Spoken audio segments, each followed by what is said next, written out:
Hi, I'm Curious Cass, and this is Curiosity Junkie. Today's guest was drawn to meditation at a young age, and today is a Buddhist meditation teacher. Please welcome Stephen Procter to the podcast. Hi, Stephen Procter. How are you? I'm good, Cassie. It's nice to meet you. Thank you so much for coming on and talking mindful meditation. It is something that I personally still struggle a bit with, kind of that sitting still piece. So I'm very excited to talk to you and maybe learn a little something for myself today. Okay, I'll give you a little tip. You Right. don't have to sit still. Oh, fantastic. Thank you. It's not about fighting against your mind. It's about developing understanding about it. So the struggle that you feel isn't stopping you from meditating. That's actually a teacher. Yeah, just be curious. Just ask, why can't I sit still? Why is it so difficult? What's so difficult about doing nothing? Yeah. It's the Yes. questions I had to ask myself. Yeah, so that brings us to the meditation practice. Yes. Yeah. So MIDL stands for Mindfulness in Daily Life, Right. Yes. but it's also a play on words. If you pronounce MIDL, it sounds like middle, and it's pointing towards the middle way. And the middle way or the middle path is what the Buddha described in his first meditation talk that he ever gave. And so it's pointing towards that with middle. Most people don't see that play on words, but it's there.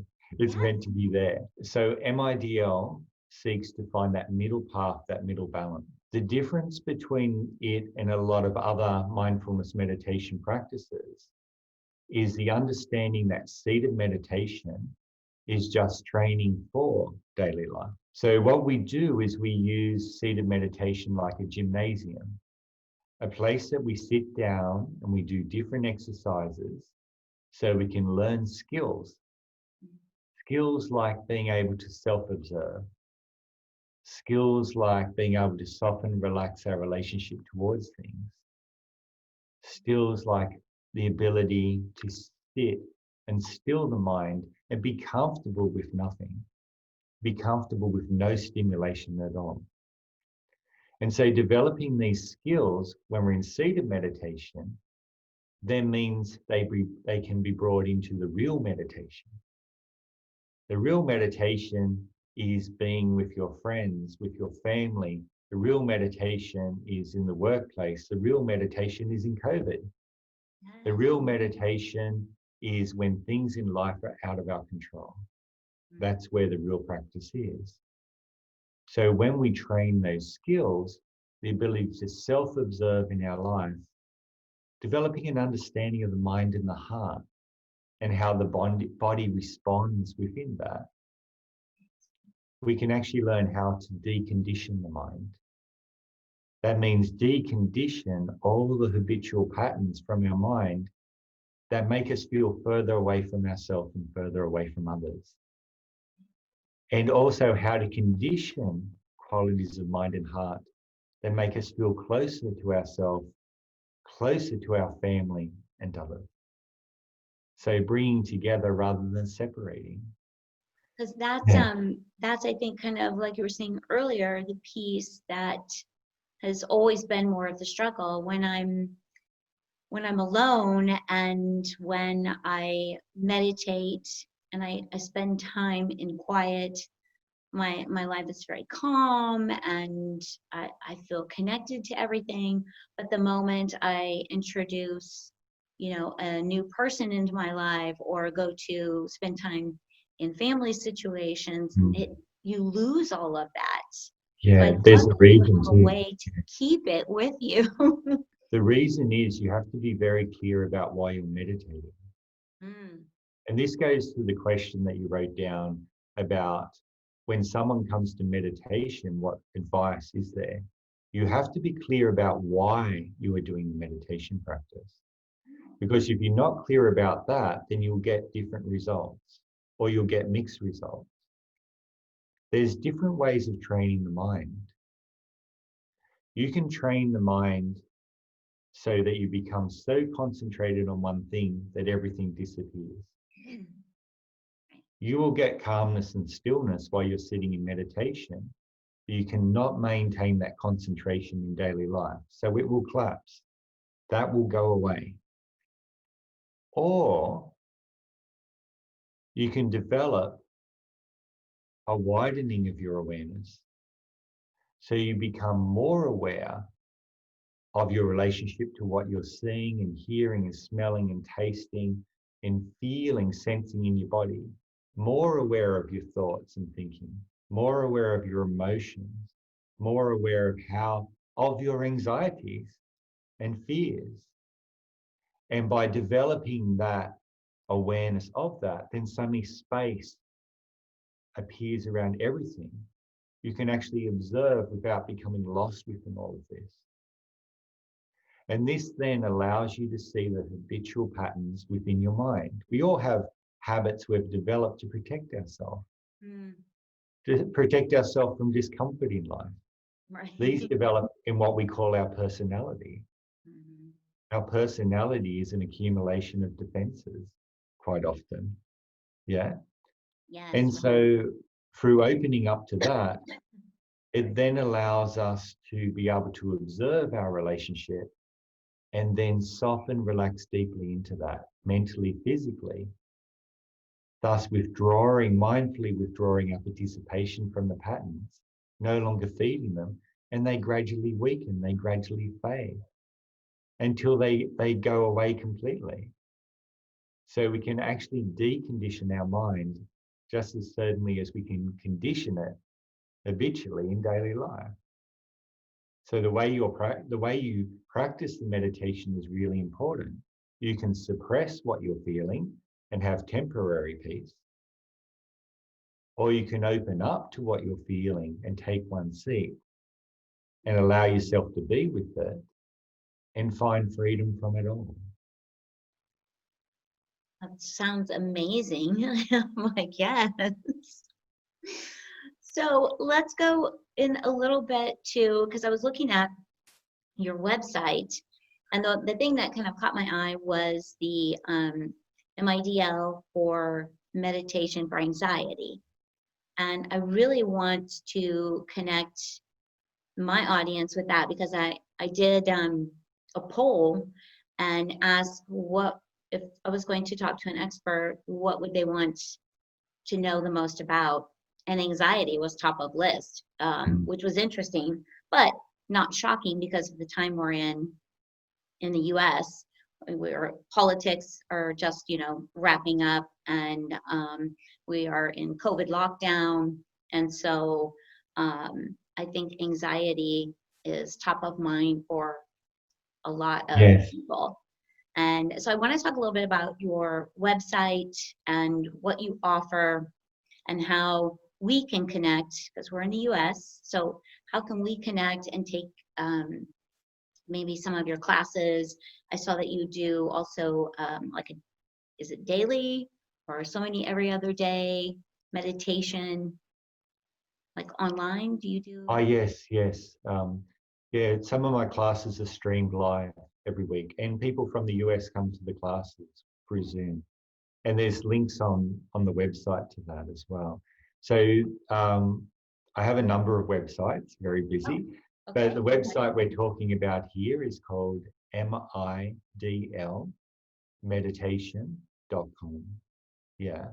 And on that, you'll find 52 meditations, so guided meditations, they're all free. And there's also detailed instruction with each one. And this is 1 year of meditation training in this technique. So 1 year of mindfulness training.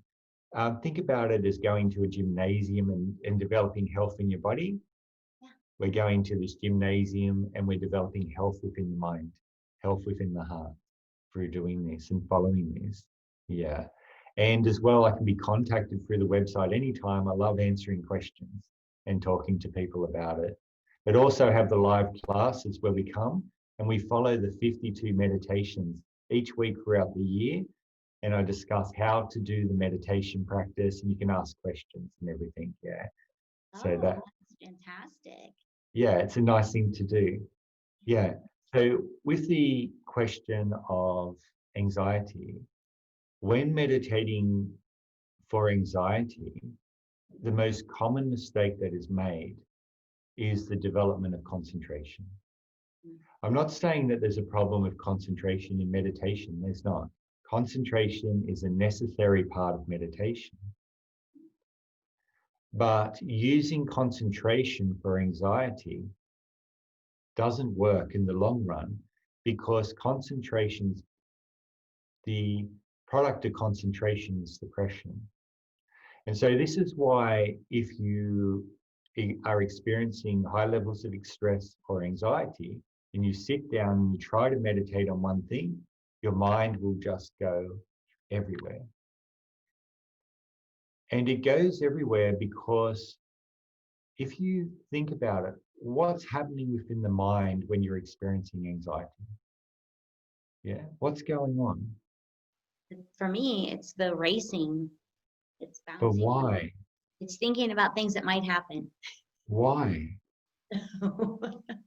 Because it's scared. Your mind's scared. And if we understand the mind, we can understand that the mind has two parts. It has that surface level that we are interacting on now. Mhm. And then it has the more ancient part, which is the survival part of the mind. And the survival part of the mind's task is to interpret everything that we see and hear and smell and taste and feel in the body and sort it into two things. Is this safe? Is this dangerous? Or do I not care? Does this have no advantage to me at all? And it's doing this automatically, and it's doing this before the thinking part of your mind exists. It's happening automatically. And the problem being is it uses past memory to interpret this. So if you've got any pain, I'm not particularly just you, Cassie, if we have any pain, we have any trauma in our life, in our past, these past memories contain a danger signal, an unpleasant feeling on that memory. And so whenever we see something or hear or smell or taste or feel something in our body, the survival part of the mind dives into the database, searches around and goes, what's this? And then when it accesses the memory, it pulls up the memory and it releases the feeling. So in this case, danger means unpleasant feeling. So it starts judging what's happening in our life now through our past experience. Yeah. And of course, we don't like unpleasant feelings, so we try to escape from it. And this is the fight flight response. Yeah. So this is what we're dealing with. We've got a survival part of the mind. The problem is with this survival part of your mind is that it doesn't understand language, can't negotiate with it. It understands relationship. Are you resisting this or are you accepting it? So our task is to teach it safety. The task is to teach the survival part of our mind that right now is safe. And on my website, midlmeditation.com, I have a section called MIDL for Anxiety. And it has the steps to teach the mind safety. It has the meditation techniques there that bring that experience of anxiety to the end. Yeah. And some very simple steps. Yes, I noticed that. It was like 3 simple steps, basically. Yeah, it's 3 steps. Yeah. The first one is to understand that your mind and your body are interlinked. That means your mind conditions your body and your body conditions your mind. They can't be separated. Yeah. So the first one to work with, strangely enough, is breathing. And the reason is when our mind is scared, what it does is it triggers a stress response. Mm-hmm. Yeah. And that releases adrenaline and cortisol in the body. And remember, years ago, I got to study that very well. And we feel very, very unpleasant. The heart rate increases, can feel sweaty, organs change, bowels loosen, etc. But what happens is we have a muscle called the diaphragm. And this diaphragm muscle is a dome that sits underneath our ribs. I got to learn about this. Yeah. And that muscle is meant to go down to bring the breath in and up for the breath to go out. You'll see this in a young child. You'll see their belly going up and down. Have you noticed that? Yes. What about when a young child's stressed or unhappy? Where's their breathing? Right here. Yeah. Yeah. So when they're unhappy, when they're sick, it goes in their chest. When they're relaxed, when they're calm, it's in their belly. This is normal breathing, what's called diaphragmatic breathing. Where do most adults breathe? Right here. In the chest. Mm-hmm. Oh, I feel like I'm not getting enough air. Yeah, stress. Stress breathing. Yeah. For most adults, their diaphragm muscle has disengaged. It's turned off by the stress response. That's from the mind. But Cassie, we have a problem. When a muscle isn't used for a long period of time, what happens to it? Atrophies and goes away. Atrophies. Yeah, the muscle becomes weak. So the diaphragm muscle becomes weak. It becomes tight and it becomes weak. And so it can't re-engage in respiration, which means even when things are going well in our life, we're still stress breathing all the time in the upper chest. Mm-hmm. Because the diaphragm, like in the young child, can't turn back on again. And so we can work with what's happening psychologically. But what happens is our mind keeps looking at our body and going, oh, the body's in stress. Something must be wrong. Yeah. Because it's using the body to interpret the world around it. Do you understand what I mean? Yes. And so this turns the stress response back on, the adrenaline, cortisol, and back in, and we have this cycle. Right. Now, this causes hyperventilation. Hyperventilation causes carbon dioxide to go down, brain gets confused, and it increases our respiration rate, and that's what leads to panic attack. Okay. So the experience of anxiety is that breathing part of the stress response, the hyperventilation. This leads to feeling mentally foggy, confused, difficulty in concentrating, thinking churns, how can I escape from this? How can I fix that? And then defensive emotions, irritation, anger, frustration, Oh my gosh. Yes. etc., designed to push away. I know that sounds complex, but we can just throw that away now. Let's throw that away. Let's just say that our breathing patterns change and stress breathing becomes normal for us.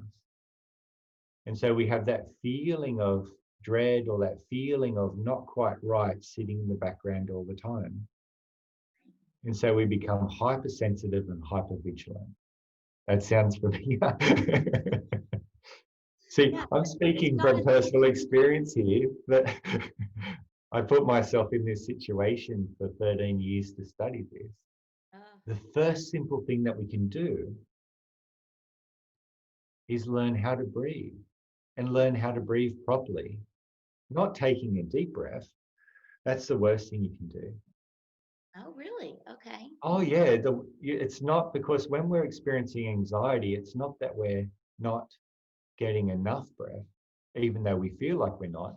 It's that we're over breathing. We're breathing too fast. Our respiration rate is too high. Our breathing rate needs to actually slow down, and it needs to become much deeper. And deep breathing doesn't mean breathing deeply. Deep breathing means breathing with the diaphragm. It means breathing below the belly button, a little breath below the belly button, like that, like in a young child. So through doing these particular exercises, the first one, laying down and daily, just learning to breathe in our belly, just strengthening that diaphragm, and then retraining our body how to breathe, the experience of anxiety goes away. So are you, when you're saying lay down and breathing in the belly, below the belly button area? Below the belly button, yes. And are you talking about taking like a slow breath? Oh, yes. Okay. Yeah. And in the beginning, this won't be possible. In the beginning, you might find that the movement is only 1 or 2 seconds long. And this is because the muscle is weak. What we do is at the the bottom of the abdominals, there's a V-shaped muscle down the bottom between the belly button and the top of the pubic bone. Okay. Yeah. And you can see it in bodybuilders, not in me, in bodybuilders. And that V-shaped muscle, when it's pushed away from the body, causes the diaphragm muscle to pull downwards. When it's lowered back, causes the diaphragm muscle to go up. I don't know why, but it does. It's like a pump. So by learning to move that up and down slowly, the diaphragm gets engaged. And so when I'm working with people with anxiety and we do this, and I have them laying down, at first the muscle is weak and it can shake, but then gradually it gets stronger. And when it gets stronger, then they can gradually slow down the movement. And as they slow it down, the diaphragm muscle becomes stronger, but it also gains the ability to move slowly. Right. And this causes the diaphragm to re-engage in respiration. So when I talk to some medical people about this, we kind of joke that it's like CPR compressions for the breathing, for the diaphragm. So it restarts the diaphragm. And then gradually through doing this meditation, you'll find that your diaphragm will re-engage in daily life and diaphragmatic breathing will become normal for you. And this means that your brain can regulate your respiration rather than your stress response. Wow. And so the breathing rate goes down and all those anxiety feelings go away. All of them. The mental fogginess, the thinking settles down, the defensive emotions, we just don't get emotionally defensive. All of that dies down. Now, this doesn't mean that there might still not be something to work with in the mind. But if we don't work with our body first and the habituated stress breathing, then no matter what we do with the mind, it will keep switching on. So the first step, and you can find it on my website in the on midlmeditation.com, MIDL for anxiety. The first one is a simple 20-minute exercise of laying down and retraining your breathing. And generally for most people, it's practiced daily for 3 to 4 weeks to get that significant change.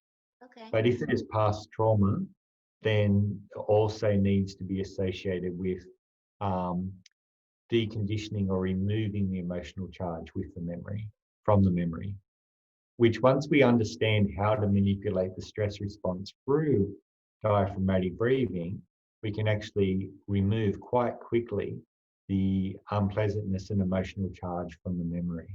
So I've removed it from my past memories. So I don't feel like I'm somebody who has a past. Wow.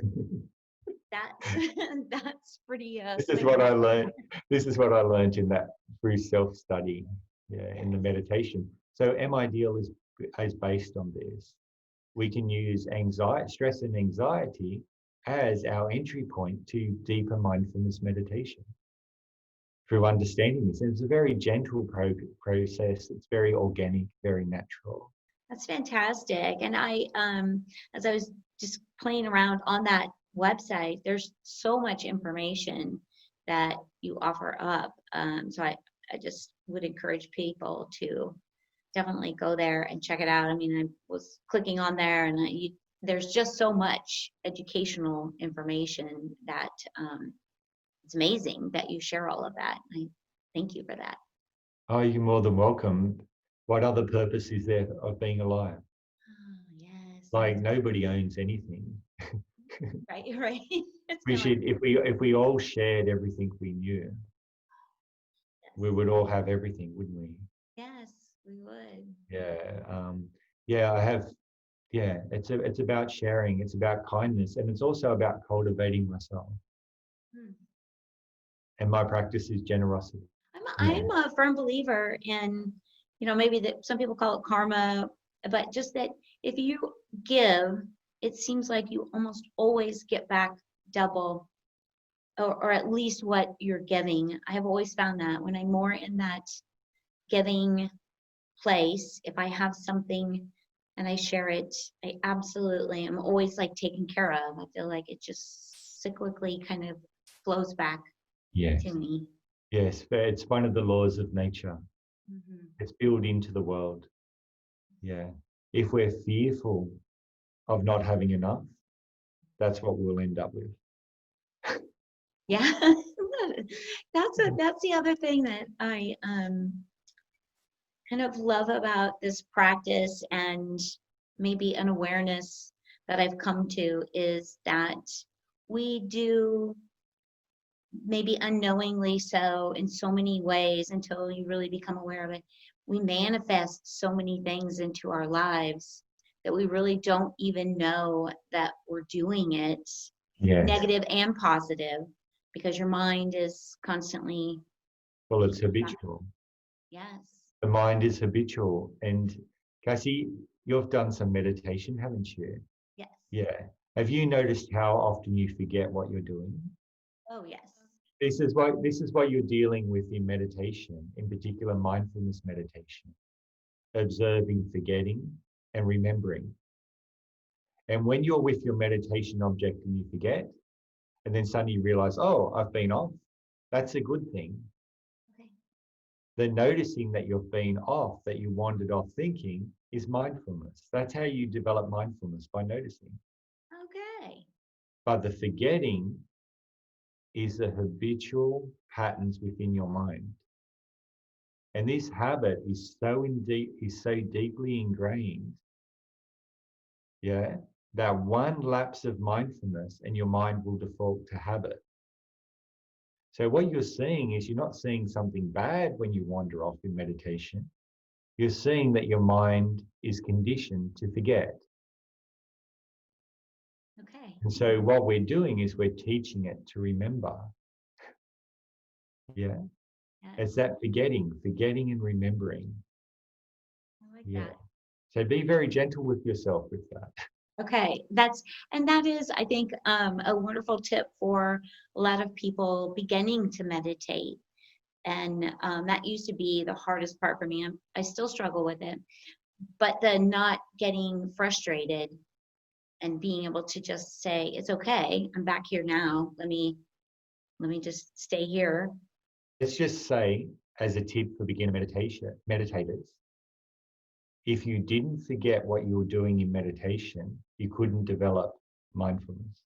Oh, that's fantastic. Well, mindfulness is the very remembering that you've forgotten. It's important to be gentle with ourselves and Mm-hmm. understand what we're dealing with is out of our control. What we're dealing with is habit. Our mind is highly habitual. Our body is highly habitual. We've developed lots of habits. So the first thing you'll see when you sit down to meditate is how habitual your mind is. And that's okay. It's perfectly okay. Your task is to take one seat. Your task is to notice that. And if frustration comes up, if struggle comes up, then learn what it means to soften, relax that struggle. Learn what it means to soften, relax that resistance. The wandering off to thinking is not a problem. The problem is the frustration and the judgment that it's not supposed to do that. The heart beats, the lungs breathe, the mind thinks. The mind is thinking not because it's bad or it's wrong, just because it's scared. So to come back again, the mind will stop thinking when it finds safety.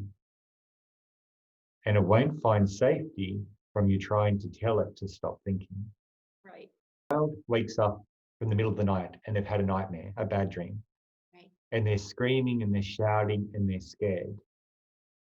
Do you come into the room and tell the child to be quiet and not to do that? Oh, right. No. What do? You Comfort take the them. child, you hold them very gently, and you tell them, right now, you're safe. It's okay. You're safe. And this is how we hold our mind. This is how we hold our heart.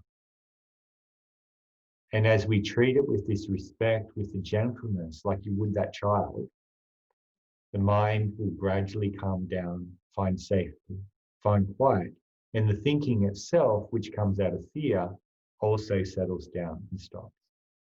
Yes, that's a great visual example, and I love that because it just kind of reminds you to be kind to your inner child. Be very kind, gentle. It's always the path. Mm. You can't be too kind. You can't be too gentle. Right. Yeah, this is important. Just understand the struggle, the fight, the frustration are the survival part of the mind being scared. They're not you. It's just that part of the mind trying to protect you. So if we understand that's just fear in the mind, hold it gently, allow it to be there, teach it safety, and it comes to an end and it stops. It's beautiful. And I feel like that's probably a good place to wrap up. I also feel like I could talk to you for days. So If you knew me, you would know that you could. fantastic. Well, let's say farewell for now, and hopefully I can have you back on and maybe we can talk about something in a different direction. I love that we got the opportunity to talk about anxiety and the breathing technique that you shared with us. Super powerful. I cannot wait to lay down and start that practice. I'm very excited about it. So thank you. And I'm here to offer guidance as well from my own experience. Okay, thank you so much. Yes, thank you. And thank you to everyone for tuning in, listening, joining, watching. Stay safe, stay curious, and we'll see you next week.